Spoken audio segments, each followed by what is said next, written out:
নমস্কার বন্ধুরা। আজ ২রা মে। আজ মনের কথায় আবার একটু কিছু আলোচনা। ২রা মে, পয়লা মে যেমন আমাদের কাছে একটা বড় দিন, আমাদের সাহিত্য জগতের, আমাদের শিল্প জগতের মান্নাদের জন্মদিন, ঠিক সেরকম আজকেও একজন বাংলার বিখ্যাত সন্তান জন্ম নিয়েছিলেন এই কলকাতার বুকে। তিনি আর কেউ নন, তিনি সত্যজিৎ রায়।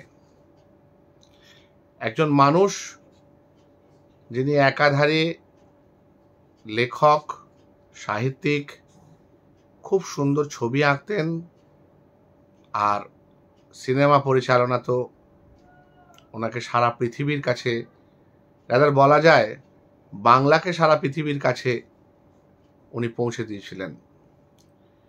তো সেই মানুষের একটা অদ্ভুত অদ্ভুত সুন্দর বলবো আমি, একটি সিনেমা ছিল হীরক রাজার দেশে। আমরা যেন এখন এই হীরক রাজার দেশে বসবাস করছি। কি রাজ্য, কি কেন্দ্র, সব জায়গাতেই অদ্ভুতভাবে হীরক রাজার মতো রাজনীতি যেন চলছে। আজকে আমি যখন আমার চেম্বার থেকে ফিরি, সেই সময় 3টে বাংলা সংবাদের চ্যানেল আমি ঘুরিয়ে ঘুরিয়ে দেখলাম। একটাতে ব্রেকিং নিউজ হিসেবে এসছে যে আমাদের মাননীয় রাজ্যপালের বিরুদ্ধে একজন রাজভবনের অস্থায়ী মহিলা কর্মী শ্লীলতাহানির অভিযোগ তুলেছেন। অন্যটিতে দেখলাম মাননীয় কেন্দ্রীয় স্বরাষ্ট্রমন্ত্রী বক্তৃতা দিচ্ছেন, মানে ইন্টারভিউ দিচ্ছেন একজন সাংবাদিকের সামনে। আর আরেকটিতে একটি জাতীয় টিভি চ্যানেলের প্রায় ৫-৬ জন সাংবাদিক মাননীয় প্রধানমন্ত্রীর ইন্টারভিউ নিচ্ছেন। এক এক করে আসা যাক। আমি যেটুকু জানলাম, ভুলও হতে পারি, যে সংবিধানের ধারা অনুযায়ী রাজ্যপাল এবং রাষ্ট্রপতির কোনো ক্রিমিনাল চার্জ তাদের উপর লাগে না। ৩৬০ নম্বর ধারা সম্ভবত। আমি বারবার বলছি, আমি আইনের ছাত্র নই, আমার ভুল হতে পারে। যেটুকু শুনলাম আমি বিভিন্ন এই সমস্ত সংবাদ মাধ্যম থেকেই, তাতে এইটুকু জানলাম। তার মানেটা কি? এটা একটা অদ্ভুত ব্যাপার। কিন্তু মানে আজকে আমি এই ধরনের একটা ঘটনা, এটা তো একটা অভূতপূর্ব ঘটনা। এরকম তো সাধারণত, কি বলবো, স্বাধীনতার সময় থেকে আজ পর্যন্ত এরকম ঘটনা হয়তো খুঁজে পেতে একটা কি দুটো পাওয়া যাবে, যেখানে আমাদের এতগুলো অঙ্গরাজ্যের রাজ্যপালের কেউ এরকম একটা অভিযোগে অভিযুক্ত হয়েছে। তো এইটা খুব অদ্ভুত লাগলো আমার সংবিধানের, যে এই মানুষগুলোর উপর কোনো ক্রিমিনাল চার্জেস নেই। মানে এনারা যদি, আমার মনে হয়, আমি ভুল হতে পারি, সেটা ক্লারিফিকেশন নিশ্চয়ই লোকজন দিতে পারেন, এনারা যদি খুনও করেন, এনাদের বিরুদ্ধে কোনো রকম কোনো ক্রিমিনাল অফেন্স করা যাবে না। এনারা যদি ব্যক্তিগত কোনো অপরাধ করেন, ধরা যাক নিজের স্ত্রীকে খুন করলেন, বা নিজের বাচ্চাকে খুন করলেন, বা বাবা মাকে মেরে ফেললেন, খুন করলেন, তাদের বিরুদ্ধে কোনো মামলা, খুনের মামলা বা ক্রিমিনাল অফেন্স যেটাকে বললাম, লাগু করা যাবে না। বা আবার উল্টো দিকে দেখলে ধর্ষণ, শ্লীলতাহানি, এসবেরও কিছু করা যাবে না। তো সংবিধানের এই বিধান কি পাল্টানোর প্রয়োজন ছিল না? ১ নম্বর। ২ নম্বর, প্রধানমন্ত্রীকে দেখলাম কথা প্রসঙ্গে সন্দেশখালি নিয়ে কথা বলছেন। সন্দেশখালিতে যে ঘটনা ঘটেছে সেই নিয়ে উনি অনেকগুলো কথা বললেন। উনি 2টি কথা খুব বললেন, আমার ব্যক্তিগতভাবে বাঙালি হিসেবে খুব ভালো লেগেছে। একটা হচ্ছে, উনি মেনে নিয়েছেন যে স্বাধীনতা সংগ্রামে বাঙালিদের মতো কেউ রক্তপাত করেনি। এবং বাংলায় এই যে আজকে রাজনৈতিক যে ডামাডোল, তার মূলে কারণ হচ্ছে বাঙালির মধ্যে অত্যন্ত পরিমাণে রাজনীতির, শিক্ষিত রাজনীতির প্রতি আকর্ষণ, যারা জাতপাতের ঊর্ধ্বে গিয়ে রাজনীতি করতে পারে। এবং সেই কারণেই প্রধানমন্ত্রী নিশ্চয়ই জানেন যে তিনি এত জায়গা জয় করেও তার অশ্বমেধের ঘোড়া কিন্তু সেই পশ্চিমবঙ্গে এসে আটকে যাচ্ছে। মানে কতকটা সেই অস্ট্রেলিয়ার স্টিভ ওয়া যখন তার অশ্বমেধের ঘোড়া নিয়ে ইডেন উদ্যানে এলেন, তখন আমাদেরই এক বাঙালি অধিনায়ক ফলোয়ান করেও সেই অশ্বমেধের ঘোড়া আটকে দিয়েছিলেন। এবং সেখানে একজন সেই ভিভিএস লক্ষণ, যে কর্ণাটক আজকে ওনার চক্ষুশূল, সেই রাজ্যের একজন খেলোয়াড়, এবং আরেকজন রাহুল দ্রাবিড়, যিনিও দক্ষিণের খেলোয়াড়, দুজনে মিলে সেদিন সেই বাঙালি অধিনায়কত্বে স্টিভ ওয়াশ অশ্বমেধ ঘোড়া আটকে দিয়েছিল। সেরকম পশ্চিমবঙ্গ, তাই পশ্চিমবঙ্গ তো একদম গলার কাঁটা হয়ে রয়েছে।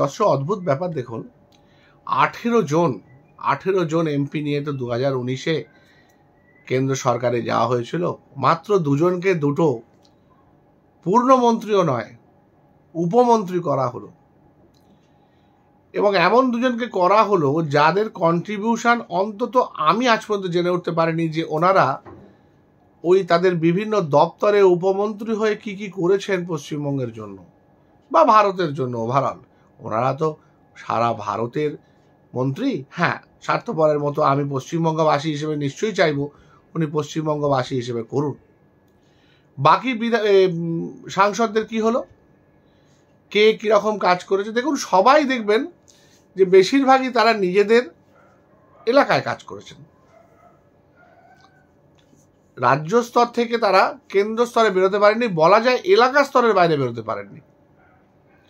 অজয় সুযোগ ছিল বাংলাকে এগিয়ে নিয়ে যাওয়া। যদি সত্যি ওনার এই মহান ইচ্ছেটা থাকতো যে বাংলার মধ্যে এত কিছু আছে, তাহলে এই 18 জনের মধ্যে অন্তত 5 জনকে উনি পূর্ণমন্ত্রী করতে পারতেন, কিন্তু সেটা করেননি। আসলে বাঙালিরা চিরকাল বুদ্ধিমান বলে উপেক্ষিত, যেরকম জ্যোতি বসু উপেক্ষিত হয়েছিলেন, ঐতিহাসিক ভুল বলা হয়। উনি যত না পশ্চিমবঙ্গবাসী বা বামফ্রন্ট প্রার্থী হিসেবে প্রধানমন্ত্রীর দাবেদার হয়েও হতে পারেননি, তার থেকে বেশি হচ্ছে উনি বাঙালি হয়ে হতে পারেননি।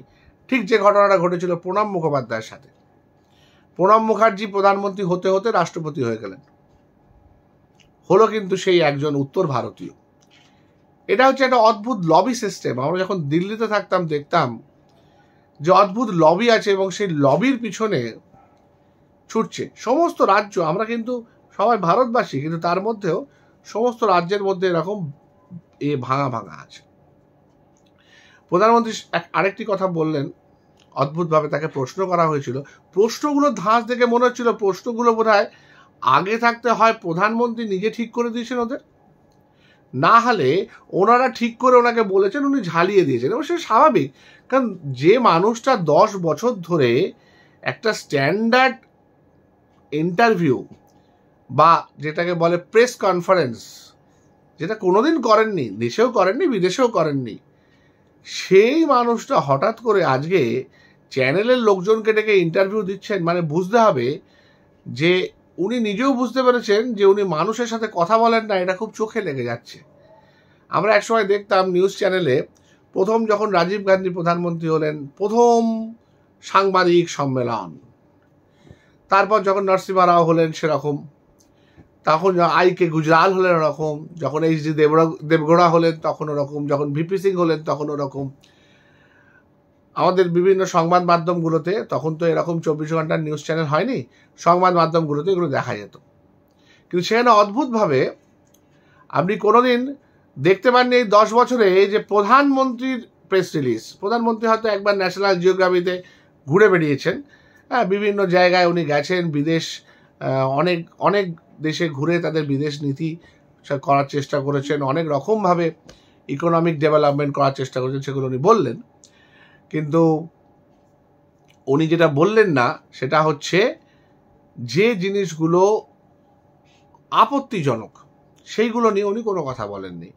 আমি পুরোটা হয়তো শুনিনি, আমি জানি না, হয়তো আমি মিস করে যেতে পারি, কিন্তু মণিপুর নিয়ে কোনো কথা ওঠেনি এবং কেউ মণিপুর নিয়ে কোনো কথা জিজ্ঞেস করেনি। মণিপুরের ব্যাপারটা কি, কেন আজকে ওখানে গান পয়েন্টে ভোট হচ্ছে এবং ওখানকার মানুষ বলছে যে বিজেপির মদতে ওদের একটি আদিবাসী দল, আমি নামটা মনে করতে পারছি না, আমাকে আমারই এক মণিপুরি বন্ধু সেটা বলেছে, যে সেই দলটা গান পয়েন্টে নিয়ে পুরো ভোট করিয়েছে। যে জিনিসটা নাকি পশ্চিমবঙ্গের কালচার, সেটা কিন্তু বিজেপির লোকজন ওখানে করিয়েছে, একদম পরিষ্কার বলছে, নির্দ্বিধায় বলছে, কিন্তু সেগুলো কোনো সংবাদ মাধ্যমে দেখানো হচ্ছে না। এবং কোথাও কখনো কোনো কেন্দ্রীয় বড় মানুষকে, মন্ত্রী হোক, প্রধানমন্ত্রী তো বটেই, হ্যাঁ, কাউকে এই নিয়ে কোনো প্রশ্ন করা যাচ্ছে না। ওনারা যে প্রশ্ন বলে দিচ্ছেন বোধহয় সেই প্রশ্নই হচ্ছে। এইখানে সংবাদ মাধ্যমের নিরপেক্ষতার একটা প্রশ্ন আসে। সংবাদ মাধ্যম কি তাহলে বেসিক্যালি পাবলিসিটি করছে একটা দলের বা একটা সরকারের? সংবাদ মাধ্যমের তো এই কাজটা করার কথা ছিল না। তাদের তো এই প্রশ্নগুলো করার কথা ছিল যেগুলো আপত্তিকর। ওখানে একটা প্রশ্ন করা হলো যে বিরোধী দল ভাবছে যে মোদি সংবিধান পাল্টে দেবেন, প্রধানমন্ত্রী সংবিধান পাল্টে দেবেন। আমি তো বলবো যে মেজরিটি নিয়ে আছে সবার আগে সংবিধানটা পাল্টানোর প্রয়োজন।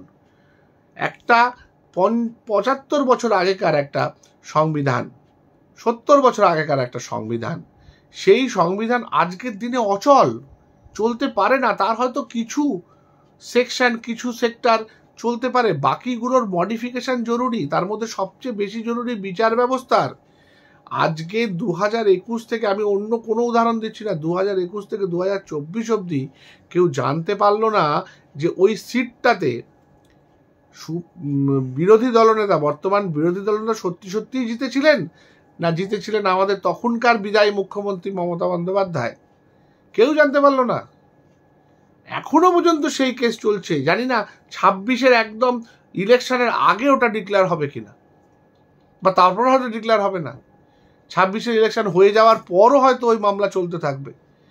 এই একটা সামান্য জিনিস, একটা মামলা যে ভোটে কে জিতেছে, যেখানে এবারও ভোট হবে, তমলুক বিধানসভার মধ্যেই তো সেই বিধানসভা পড়ে, এই তমলুক লোকসভার মধ্যে তো সেই বিধানসভা পড়ে। অদ্ভুত ব্যাপার। আজকে এখনো পর্যন্ত জানা গেল না, যেটা আমি আগের দিন বলেছিলাম, যে সুশান্ত সিং রাজপুত খুন হয়েছেন না আত্মহত্যা করেছিলেন। কেউ বলতে পারবে না, কোথাও জানা যাবে না। যত রহস্যময় ঘটনা, সেগুলো সমস্ত ধামাচাপা পড়ে থাকবে বিচার ব্যবস্থার আড়ালে। আর এই যে এসএসসি নিয়ে আজকে এত কথা হচ্ছে, এসএসসির কি রায়দান সত্যি কোনোদিন সম্ভব হবে? আজকে যে এই 25,000 বা তার পরবর্তীকালে হয়তো আরও বেশি মানুষের যে চাকরি নিয়ে নেওয়া হলো, যে 4 সপ্তাহের মধ্যে যে বলা হয়েছে তাদের টাকা ফেরত দিতে হবে, এই প্রত্যেকটা মানুষ তো ইন্ডিভিজুয়ালি এবার সুপ্রিম কোর্টে যাবে। কারণ তাদের পক্ষে যে অ্যামাউন্টটা দিতে হবে হিউজ। তাদের মনে হবে এই অ্যামাউন্টের থেকে হয় আমার আত্মহনন করা ভালো, আর নইলে আমি কোর্টে যাব, সেখানে উকিলের কাছে কম খরচা লাগবে। এমনি বহু উকিল বসে থাকেন, কাজ পান না। উকিলদের শুনেছি অনেক রকম সমস্যা হয়, বিশেষ করে যে সমস্ত ওয়েব সিরিজ বা টিভিতে আমরা দেখি। হ্যাঁ, তো সুতরাং তারা কেস লড়তে থাকবেন। এবং আজকাল তো মানে এই ধরনের কেস, পিআইএল বা এই ধরনের কেস তো আজকাল প্রচুর হচ্ছে। তো কিছুই হবে না, হাইকোর্ট সুপ্রিম কোর্টের কাছে 5,000টা আরও নতুন কেস তৈরি হবে। আর কোনোভাবে কেউ যদি আত্মহননের পথ বেছে নেন, তখন যে ব্যাপারটা কি হবে, কতটা ভয়াবহ হবে, তখন তো সমস্ত কিছু আবার পলিটিক্যালি হয়ে যাবে। যে একটি সিদ্ধান্তের জন্য, কোর্টের একটি সিদ্ধান্তের জন্য মানুষের মৃত্যু হচ্ছে পরপর। কি ভয়ঙ্কর পরিস্থিতি না? একটি মানুষকেও কি ওখানে সত্যি সত্যি আবার কাজ দেওয়া যাবে? আবার ফিরিয়ে নিয়ে গিয়ে ওখান থেকে যারা চলে আসছে, আবার একটা নতুন করে একটা প্রক্রিয়া শেষ করে সেখানে ছাত্রছাত্রীদের বসাতে, ছাত্রছাত্রীরা যাদের কাছে পড়তো তাদেরকে পৌঁছে দিতে কতদিন সময় লাগবে কোনো আইডিয়া আছে? তো সবার আগে মনে হয় না যে সংবিধানটা পাল্টানো দরকার? এত হিউজ মেজরিটি একটা এর। আর উনি বলছেন ট্রেলার, সেই ট্রেলার এখন খুব চলছে বাজারে। দেখুন, আমিও 2-1টা না ছোট ছোট ছবি করেছি। একটা শর্ট ফিল্ম করেছি সীমানা, তার 40 মিনিট টাইম ছিল, আমার ট্রেলার ছিল 1.5 মিনিটের। আর আরেকটি নতুন ছবি প্রত্যাবর্তন হতে চলেছে। প্রত্যাবর্তনের টোটাল ডিউরেশন হচ্ছে 1 ঘন্টা 45 মিনিট। ভালো করে শুনুন, 1 ঘন্টা 45 মিনিট। তার ট্রেলারের সাইজ হয়েছে মাত্র 3 মিনিট। তো 10 বছর যদি কেউ ট্রেলার দেখায়, সেটা যদি আমি সিনেমার সাথে কম্পেয়ার করি, তাহলে উনি যে অ্যামাউন্ট অফ টাইম চাইছেন, যে হ্যাঁ একটা দলের সরকার এবং উনি ওই থাকবেন, হ্যাঁ এটাকে যদি আমি মাল্টিপ্লাই করি 10 বছর আর 3 মিনিট, আর ওদিকে 1.5 ঘন্টা সিনেমা, সেটা যদি মাল্টিপ্লাই করি, তাহলে 100 বছরেরও বেশি লেগে যাবে ওনার পুরো পিকচারটা দেখাতে। 100 বছর কেন, আরও বেশি লাগবে, বোধহয় 200 বছর লাগবে দেখাতে। এটা কি বাড়াবাড়ি হয়ে যাচ্ছে না? 10 বছর একটা সরকারে থেকে আপনি শুধু ট্রেলার দেখিয়েছেন, আর লোকজন সেটা খেয়েও যাচ্ছে, বলেও যাচ্ছে। এমন তো মনে হচ্ছে লোকজন ট্রেলারের মানেই জানে না। এটা কোনো ট্রেলার হলো? যাই হোক, উনি টিজার বলেননি, এটা যথেষ্ট। টিজার আবার 30 সেকেন্ডের হয়। ঠিক আছে, আমরা না হয় শতায়ু হয়ে থাকবো দেখতে যে আর কি কি পরিবর্তন হয়, উনি কতদিনে পরিবর্তন করেন। কারণ সবারই তো বয়স হচ্ছে, আমাদেরও বয়স হচ্ছে, ভালো কিছু দেখে যেতে আমাদেরও ইচ্ছা করে। তো সবচেয়ে ইচ্ছা করে একটা ঠিকঠাক সংবিধান দেখে যেতে, যেটা অন্তত দোষীকে দোষী 1 থেকে 2 বছরের মধ্যে বলে দিতে পারছে, আর নির্দোষকে নির্দোষ। ভালো থাকবেন, সুস্থ থাকবেন। অপেক্ষায় রইলাম এই দুটো ঘটনার। একটা হচ্ছে রাজ্যপালের বিরুদ্ধে এই ভয়ঙ্কর অভিযোগের, আর একটা হচ্ছে সংবিধানের কোনো বদলের যদি কোনো আভাস পাই। নমস্কার।